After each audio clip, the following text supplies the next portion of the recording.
નમસ્કાર.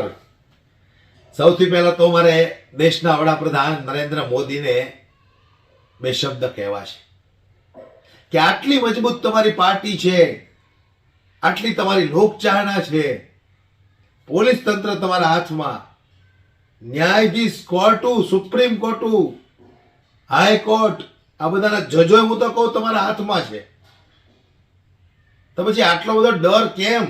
આમ આદમી પાર્ટીનો આટલો બધો ડર કેમ? શું તમારામાં તાકાત નથી રહી ઈમાનદારીથી ચૂંટણી જીતવાની? કે પછી અત્યાર સુધી જે તમારો ડંકો વાગતો હતો એ ખોટો ડંકો વાગતો હતો? હવે દિલ્હીની અંદર આ લોકોએ નત નવા પ્રયોગો ચાલુ કર્યા છે.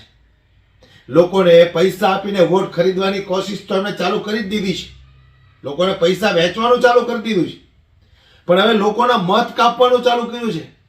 ચૂંટણી કાર્ડ કેન્સલો કરવા માંડ્યા છે. વિચાર કરો તમે. એ નરેન્દ્રભાઈ, આટલી બધી બીક લાગી ગઈ તમને કેજરીવાલની? હે? બહુ મોટી મોટી વાતો કરે તમારા અંધભક્તો, ગોબર ભક્તો તો કે અમારા નરેન્દ્રભાઈ તો કેસરી સિંહ છે, સફેદ ટાઈગર છે. હે? તો કેજરીવાલથી આટલો બધો ડર કેમ લાગે છે? ચૂંટણી જીતવા માટે દિલ્હીમાં બધાને હજાર રૂપિયા વેચે છે, લોકોના મત કાપી નાખે છે, ચૂંટણી કાર્ડ કેન્સલ કરવા માંડ્યા આ લોકો. આટલો બધો ડર કેજરીવાલનો કેમ? ત્યારે આ વાતને લઈને અરવિંદ કેજરીવાલે જે ખુલાસાઓ કર્યા છે, સૌથી પહેલા દોસ્તો આપણે એને સાંભળવું છે. વિડીયો પૂરો સાંભળજો એટલે તમને પણ ખબર પડે કે ભારતીય જનતા પાર્ટી કેટલી બેઈમાનીથી દરેક જગ્યાએ ચૂંટણી જીતતી આવી છે.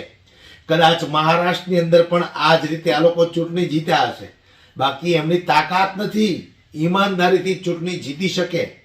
અને જો એમાંય તે ઈવીએમ સાઈડ કરીને બેલેટ પેપરથી ચૂંટણી લડવાની વાત આવે તો નરેન્દ્ર મોદીના સુપડા સાફ થઈ જાય એની ગેરંટી હું આપું.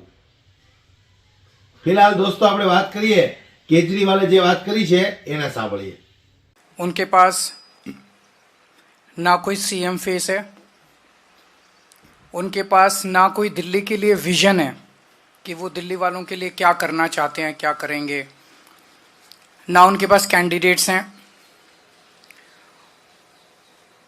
अब बीजेपी बेईमानी से चुनाव लड़के किसी भी तरह से जीतना चाहती है और वो सारे हथकंडे अपना रही है. एक तरह से भारतीय जनतंत्र को उसने ताक पे रख दिया है. उनकी बला से देश जाए भाड़ में, किसी भी हालत में वो चुनाव जीतना चाहते हैं, लेकिन दिल्ली की जनता ये होने नहीं देगी. जो हथकंडे इन लोगों ने महाराष्ट्र और हरियाणा में ऐसा कहा जाता है कि अपनाए, उन हथकंडों से दिल्ली में उनको जीतने नहीं देंगे. अभी थोड़े दिन पहले हम लोगों ने आपको बताया था कि किस तरह से इन्होंने एक ही विधानसभा में शादरा में 11,008 वोट काटने के लिए एप्लीकेशन दी. बकायदा बीजेपी के लेटर हेड पे बीजेपी की मोहर लगा के 11,008 वोट एक ही विधानसभा में काटने के लिए दी. वो विधानसभा पिछली बार हम 5,000 वोट से जीते थे. अगर ये 11,000 वोट कट जाते तो जीतने के कोई चांस ही नहीं थे. लेकिन ये पकड़ में आ गए, रंगे हाथों पकड़े गए, और उसके बाद वो 11,000 वोटर डिलीशन जो है वो नहीं हो पाए. चुनाव आयोग के नीचे के अधिकारी उनके ऊपर डिलीशन पे काम भी करना चालू कर दिया था, लेकिन हम चीफ इलेक्शन कमिश्नर साहब का शुक्रिया अदा करना चाहते हैं कि उनके इंटरवेंशन से ये रुक गया और उसके बाद फिर ये 11,000 डिलीशन नहीं हो पाए. आज मैं अपनी विधानसभा के कुछ डेटा आपके सामने रख रहा हूं. नई दिल्ली विधानसभा के, नई दिल्ली विधानसभा का इनका ऑपरेशन लोटस 15 दिसंबर से चालू हुआ है. 15 दिसंबर से आज तक, यानी कि 15 दिन में इन्होंने लगभग 5,000 एप्लीकेशन डिलीशन की डाली है. 5,000 वोटर्स डिलीट करने की एप्लीकेशन 15 दिन में डाली है, और लगभग 7,500 एप्लीकेशन इन्होंने एडिशन की डाली है. मैं आप लोगों की जानकारी के लिए बता दूं कि चुनाव आयोग ने 7,500 एप्लीकेशंस एडिशन की, 7,500 वोट ऐड कराने के लिए, और 5,000 वोट डिलीट कराने के लिए। और मेरी विधानसभा में टोटल वोट 1,06,000 हैं। 1,06,000 में से लगभग 5% वोट ये डिलीट करवा रहे हैं, 7.5% वोट ये ऐड करवा रहे हैं। तो चुनाव कराने का जरूरत ही क्या है? चुनाव बचा क्या उसके बाद? चुनाव तो कुछ नहीं बचा। 12% वोट अगर इधर के उधर कर देंगे तो फिर तो चुनाव कुछ बचा ही नहीं। खेल हो रहा है इस देश के अंदर चुनाव के नाम पे, बदमाशी हो रही है, सरेआम बदमाशी हो रही है। मैं आपकी जानकारी के लिए बता दूं कि दिल्ली में अगस्त से, लगभग 20 अगस्त से लेके 20 अक्टूबर तक 2 महीने समरी रिवीजन किया गया था। समरी रिवीजन क्या होता है कि चुनाव आयोग की पूरी मशीनरी घर घर जाती है और घर घर जाके वेरीफाई करती है ये वोटर एग्जिस्ट करता है नहीं करता है, कोई वोटर रह तो नहीं गया, जो रह गया उसकी वोट बनाती है, जो गलत है उसकी डिलीट करती है। तो उस सारी कवायद के बाद 29 अक्टूबर को चुनाव आयोग ने अपनी समरी रिवीजन के बाद इलेक्शन लिस्ट, वोटर लिस्ट जारी की थी। उसमें उन्होंने कहा था कि नई दिल्ली विधानसभा में 1,06,873 वोट हैं। 1,06,873, लगभग मोटा मोटा 1 लाख मान लो, 1 लाख वोट है। अब उस 1 लाख वोट में ये लोग ये कह रहे हैं कि 5,000 वोट डिलीट करने वाले हैं और 7,500 वोट ऐड करने वाले हैं। तो चुनाव आयोग ने फिर चुनाव आयोग ने 2 महीने क्या किया था? खाक छानी थी पूरी दिल्ली के अंदर जो उन्होंने समरी रिवीजन। तो उनकी समरी रिवीजन क्या गलत थी?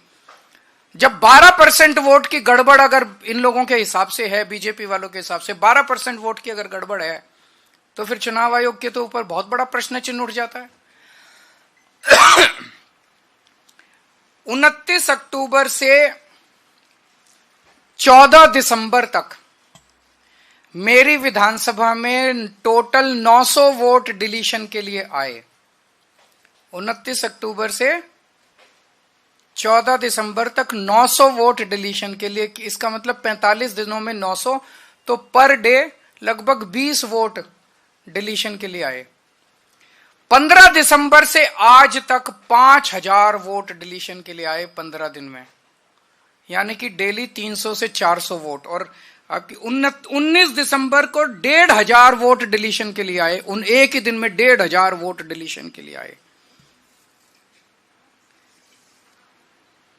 18 दिसंबर को 370 वोट डिलीशन के लिए आए। 21 दिसंबर को 700 वोट डिलीशन के लिए आए। 24 दिसंबर को 518 वोट डिलीशन के लिए आए। 25 दिसंबर को 675 वोट डिलीशन के लिए आए। 15 दिन में 5,000 वोटर्स के नाम डिलीट करने के लिए इन्होंने एप्लीकेशन डाली है इन लोगों ने। और इनमें 10 नाम हैं जो कि सबसे ज्यादा वोट, 10 लोग हैं, सर्वेश कुमार, विशाल, पवन कुमार सिंह, ज्योति माला, अलग अलग हैं, जो सबसे ज्यादा वोट डिलीट। ये कौन है ये 10 लोग? किसके इशारे पे काम कर रहे हैं? ये कोई समाज सेवा कर रहे हैं क्या डोर टू डोर वेरिफिकेशन करके? कौन है ये लोग? क्यों मास डिलीशन के लिए डाल रहे हैं ये लोग? कोई समाज सेवा तो कर नहीं रहे, किसके इशारे पे काम कर रहे हैं ये लोग? फिर हमने वेरीफाई किया कि वाकई ये लोग डिलीशन के लिए, हमने 500, इन्होंने जो एप्लीकेशन डाली थी 500 लोगों का वेरीफाई किया, जिसमें 408 अपने रेजिडेंस पे रह रहे हैं 20-20, 30-30 साल से। इसका मतलब गलत मौजूदा वोटर्स के नाम डिलीट किए जा रहे हैं, जो लोग एग्जिस्ट करते हैं उनके नाम डिलीट किए जा रहे हैं। एक सही नागरिक का वोट डिलीट कराने का मतलब है उसे देश की नागरिकता से वंचित करना। वो भारतीय नागरिक नहीं बचता, वोट ही तो अपना नागरिकता का प्रमाण है। वो नागरिकता से उसको वंचित कर रहे हैं, उसको सरकार से मिलने वाले सारे बेनिफिट से वंचित कर रहे हैं।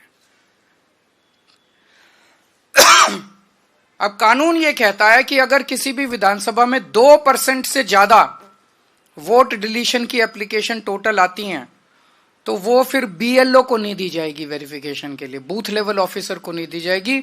वो ईआरओ, रिटर्निंग ऑफिसर जो है, रिटर्निंग ऑफिसर पर्सनली विजिट करेगा एक एक घर को और वो वेरीफाई करेगा। और मैं चीफ इलेक्शन कमिश्नर साहब का शुक्रिया अदा करना चाहता हूं, उन्होंने आदेश निकाले हैं कि अब जो वेरिफिकेशन होगा वो सारी पार्टियों के एजेंट्स के रिप्रेजेंटेटिव्स की मौजूदगी में होगा। तो ईआरओ से हमने चिट्ठी लिख के बोला है, हम चिट्ठी की कॉपी अभी आप लोगों को सर्कुलेट कर देंगे। हमने ईआरओ को कहा है कि ये जितनी डिलीशन की 5,000, केवल 5,000 नहीं 900 पहले आई थी, तो लगभग 6,000 एप्लीकेशंस जो पिछले 2 महीने में आई हैं डिलीशन की, ये सारी की सारी एप्लीकेशंस पर्सनली उनको एसडीएम को पर्सनली जा जाके वेरीफाई करनी है हम लोगों की मौजूदगी में, वरना एक भी नहीं होनी चाहिए, ये कानून है। इसके अलावा जो एडिशन की एप्लीकेशंस आई हैं, जैसा मैंने आपको बताया कि 1,06,873 वोट हैं। 29 अक्टूबर से लेके आज तक 10,000 नए एडिशन की एप्लीकेशन आई हैं, जिसमें से 29 अक्टूबर से 14 दिसंबर तक 2,700 और 15 दिसंबर से अभी तक 7,500 एप्लीकेशन एडिशन की आई है नए वोटर बनाने की। इतने वोटर कहां से आ गए?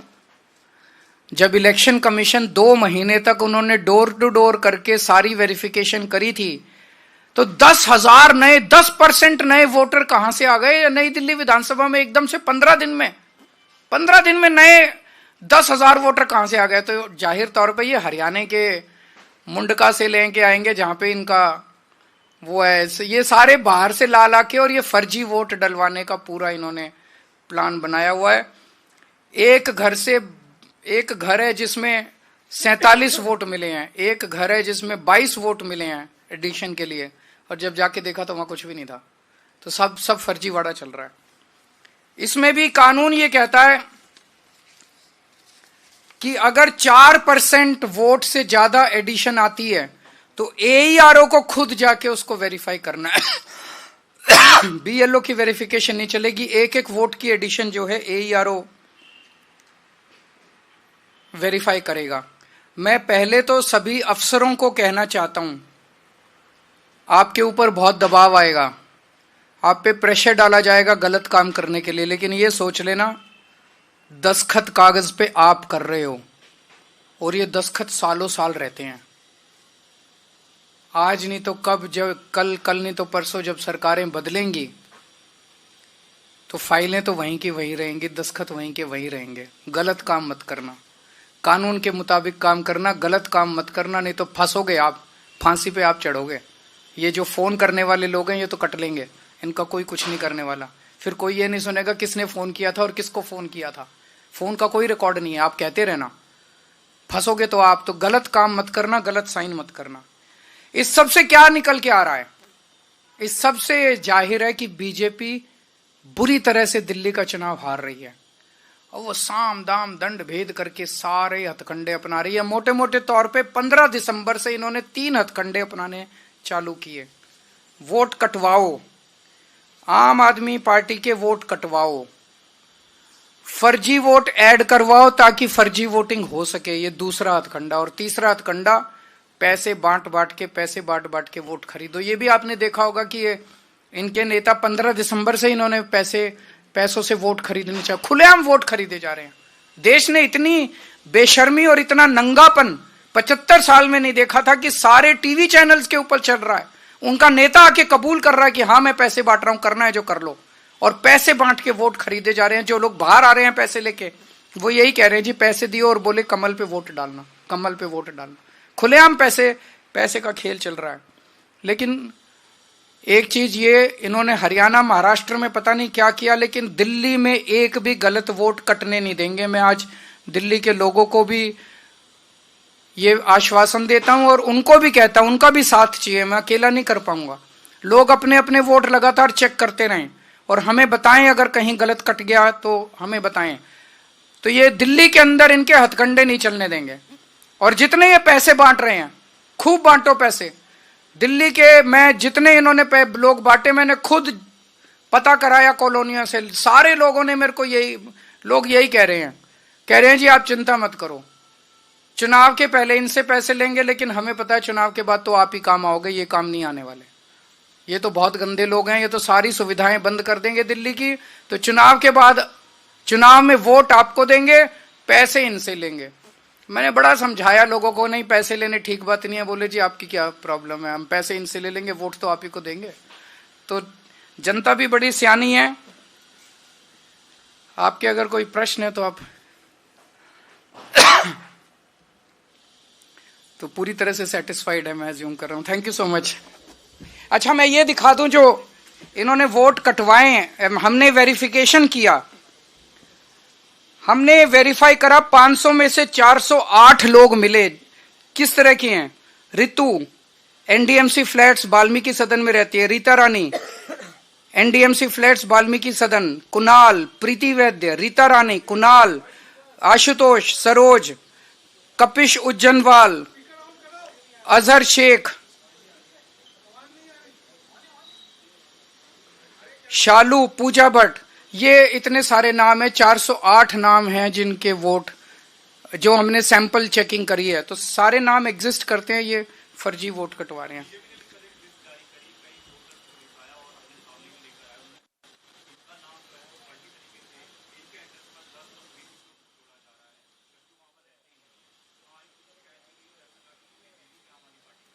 नहीं करें, वो उनके हाथ में तो सब कुछ है, सारी मशीनरी उनके हाथ में है, तो उनको प्रेस कॉन्फ्रेंस करने की क्या जरूरत है? वो तो एक्शन ले। प्रेस कॉन्फ्रेंस क्यों कर रहे हैं? नौटंकी करते हैं सारा दिन 24 घंटे, जनता देख रही है उन लोगों को।